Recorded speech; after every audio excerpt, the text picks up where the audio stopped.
નમસ્કાર મિત્રો, આપણે રાસાયણિક સમીકરણ કોને કહેવાય, એને લખવા માટેના નિયમો, એની અંદર રહેલી પ્રક્રિયકો અને નિપજોની વાત કરી. પછી અસમતોલિત રાસાયણિક સમીકરણ હોય તો એમાંથી સમતોલિત રાસાયણિક સમીકરણ કેવી રીતે મેળવવું એની પણ ગઈ વખતે આપણે વાત કરી. હવે આપણે આગળ જોઈએ રાસાયણિક પ્રક્રિયાઓના પ્રકાર. મિત્રો, રાસાયણિક પ્રક્રિયાઓના આપણે 5 પ્રકાર ભણવાના છે. પહેલો પ્રકાર છે સંયોગીકરણ, બીજો વિઘટન, ત્રીજો વિસ્થાપન, ચોથો દ્વિવિસ્થાપન અને પાંચમો ઓક્સિડેશન અને રિડક્શન. પહેલો સંયોગીકરણ, પછી વિઘટન, વિસ્થાપન, દ્વિવિસ્થાપન, ઓક્સિડેશન અને રિડક્શન. આ રાસાયણિક પ્રક્રિયાઓના 5 પ્રકાર છે. હવે દરેકના ઉદાહરણ સાથે આપણે યાદ રાખીએ. દરેકનું એક એક ઉદાહરણ આપણને યાદ રહે તો પૂરતું છે. પહેલી શરૂ કરીએ આપણે સંયોગીકરણ. તો જે રાસાયણિક પ્રક્રિયામાં બે કે તેથી વધારે પ્રક્રિયકો ભેગા મળી એક જ નિપજ મળે એને સંયોગીકરણ કહેવાય. એટલે બે નાના નાના ઘટકો ભેગા થઈને એક મોટો ઘટક બને એટલે સંયોગીકરણ. જે રાસાયણિક પ્રક્રિયામાં બે કે તેથી વધારે પ્રક્રિયકો ભેગા મળી એક જ નિપજ બનતી હોય તો એને સંયોગીકરણ કહેવાય. દાખલા તરીકે મિત્રો, આપણે એક ઉદાહરણ લઈએ કે ભાઈ કેલ્શિયમ ઓક્સાઇડ એટલે કડી ચૂનો પ્લસ એની પાણી સાથે પ્રક્રિયા કરીએ H2O લિક્વિડ, તો એમાંથી બનશે કેલ્શિયમ હાઇડ્રોક્સાઇડ CaOH2. એ જલીય દ્રાવણ સ્વરૂપે હોય એટલે એક્વિયસ પ્લસ ઉર્જા. તો આ એક સંયોગીકરણનું આપણે ઉદાહરણ આપ્યું કે ભાઈ આ બે પ્રક્રિયકો ભેગા થઈ અને એક જ નિપજ બની. કયા બે પ્રક્રિયકો ભેગા થયા? કેલ્શિયમ ઓક્સાઇડ અને પાણી. બંને વચ્ચે પ્રક્રિયા થાય તો કેલ્શિયમ હાઇડ્રોક્સાઇડ બને અને ઉષ્મા અથવા ઊર્જા ઉત્પન્ન થાય. આ બગડો કૌંસની બહાર કરવાનો છે અહીંયા, અને એક્વિયસ લખ્યું છે એટલે જલીય દ્રાવણ સ્વરૂપે મળે આપણને. આ ભૌતિક અવસ્થા આપણને યાદ રહે તો લખવાની, ના યાદ રહે તો ભૌતિક અવસ્થા ના લખો તો પણ ચાલી જાય. બીજું ઉદાહરણ લઈએ આપણે, હાવ સામાન્ય, કે હાઇડ્રોજન વાયુ અને ઓક્સિજન વાયુ વચ્ચે રાસાયણિક પ્રક્રિયા થવાથી પાણી બને પ્રવાહી સ્વરૂપે. આ સમીકરણ સંતુલિત નથી. હાઇડ્રોજન અહીંયા 2 છે, હાઇડ્રોજન અહીંયા 2 છે, ઓક્સિજન અહીંયા 2 છે, અહીંયા ઓક્સિજન એક જ છે. તો અહીંયા 2 મૂકવાના એટલે ઓક્સિજન 2 થઈ જાય પણ હાઇડ્રોજન 4 થઈ જાય. એટલે અહીંયા પણ 2 મૂકવા પડે એટલે હવે સંતુલિત થઈ ગયું. આ સમીકરણ સંતુલિત જ હતું. જુઓ, કેલ્શિયમ 1 તો કેલ્શિયમ 1, હાઇડ્રોજન 2 તો હાઇડ્રોજન 2, ઓક્સિજન 1 અને 1 2 તો અહીંયા ઓક્સિજન 2. એટલે આ સંતુલિત હતું, આ સંતુલિત નતું તો આપણે સંતુલિત કર્યું. એક બીજું ઉદાહરણ લઈએ કે કાર્બન હોય એનું આપણે હવાની હાજરીમાં દહન કરીએ. કોલસાનું દહન એમ બોલીએ તો અહીં ચાલે, કોલસો એ જ કાર્બન. તો કોલસાનું અથવા કાર્બનનું હવાની હાજરીમાં દહન થાય તો કાર્બન ડાયોક્સાઇડ વાયુ બને એટલે CO2 ગેસ. ભૌતિક અવસ્થા યાદ રહેતી હોય તો બરાબર છે, નહીતર સીધું C+O2 gives CO2 એવું લખો તો એ ચાલે. અહીંયા જુઓ, બે પ્રક્રિયક એક નિપજ, બે પ્રક્રિયક એક નિપજ, બે પ્રક્રિયક એક નિપજ. એટલે બે પ્રક્રિયકમાંથી એક નિપજ બની એટલે એને કહેવાય સંયોગીકરણ. તમને બે ઉદાહરણ કે એક ઉદાહરણ યાદ રહે તો પણ પૂરતું છે મિત્રો. હવે આપણે એનાથી ઊંધી પ્રક્રિયા છે વિઘટન.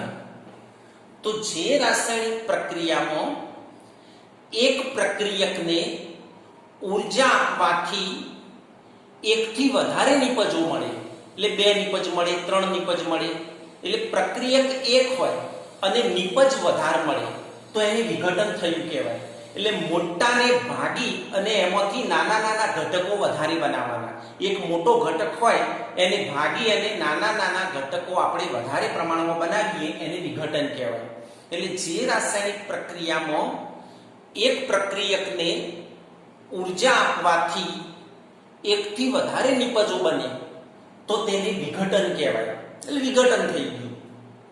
હવે આપણે જે ઉર્જા આપીએ છીએ વિઘટન કરવા માટે એ ઉર્જા ઉષ્મા સ્વરૂપે આપી શકાય, પ્રકાશ સ્વરૂપે પણ આપી શકાય, વિદ્યુત સ્વરૂપે પણ આપી શકાય. એટલે વિઘટન કરવા માટે આપણે બહારથી જે ઉર્જા આપવાની છે એ ઉર્જા ઉષ્મા સ્વરૂપે પણ અપાય, પ્રકાશ સ્વરૂપે પણ અપાય અને વિદ્યુત સ્વરૂપે પણ અપાય. એટલે જો આપણે ઉષ્મા સ્વરૂપે ઉર્જા આપતા હોય તો એને ઉષ્મીય વિઘટન કહેવાય.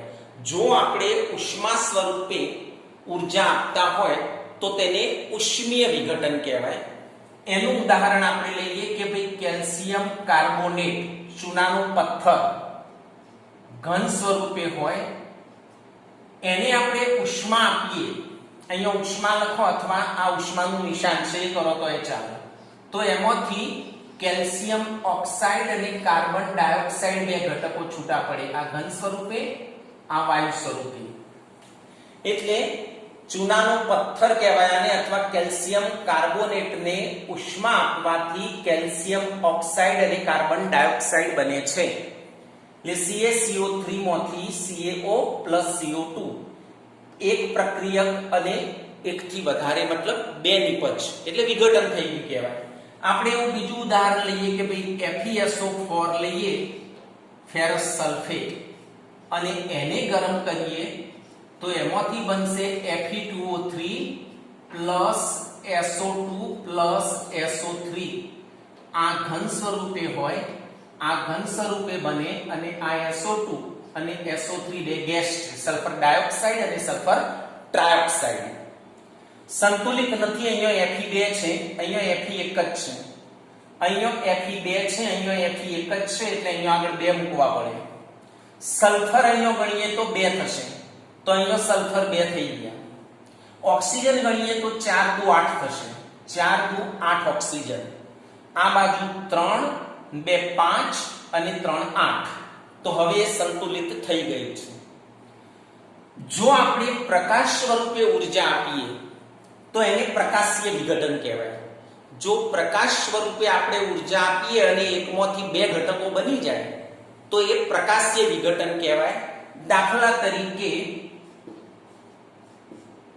સિલ્વર ક્લોરાઇડ, AgCl એટલે સિલ્વર ક્લોરાઇડ, એને આપણે પ્રકાશ સ્વરૂપે ઉર્જા આપીએ, સૂર્યપ્રકાશ એવું લખીએ વચ્ચે, તો એમાંથી સિલ્વર અને ક્લોરીન બે છૂટા પડી જાય.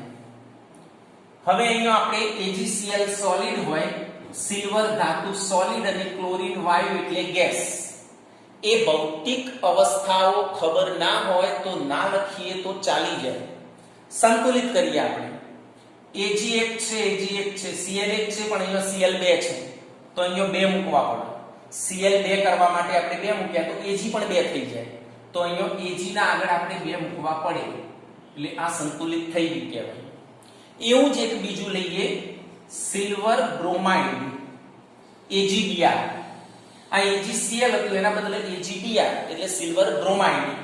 એ પણ ઘન સ્વરૂપે હોય, એને પણ આપણે પ્રકાશ આપીએ તો એમાંથી પણ સિલ્વર છૂટું પડે અને બ્રોમિન છૂટો પડે.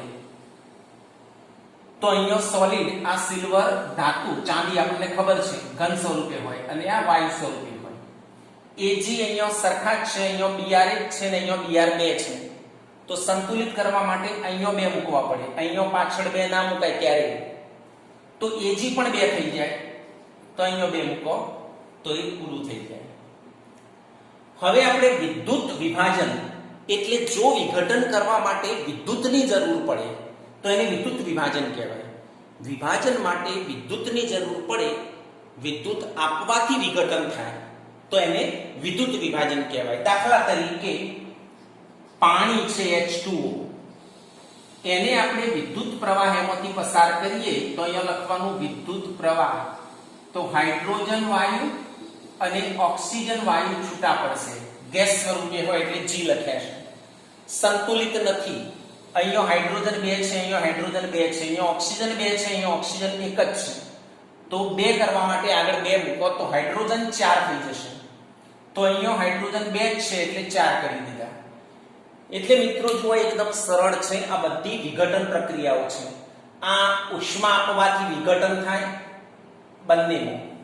આમાં પ્રકાશ, સૂર્યપ્રકાશની હાજરીમાં અથવા પ્રકાશની હાજરીમાં વિઘટન થઈ જાય અને આ વિદ્યુતની હાજરીમાં વિઘટન થાય. પાણીમાંથી હાઇડ્રોજન અને ઓક્સિજન છૂટા પડે એ વિદ્યુત વિભાજન છે. એટલે આ બધામાં જુઓ એક પ્રક્રિયક હતો અને નિપજો વધારે બની હતી. આમાં 2 નિપજ બની, આમાં 3 નિપજ બની, આમાં 2, આમાં 2, આમાં 2.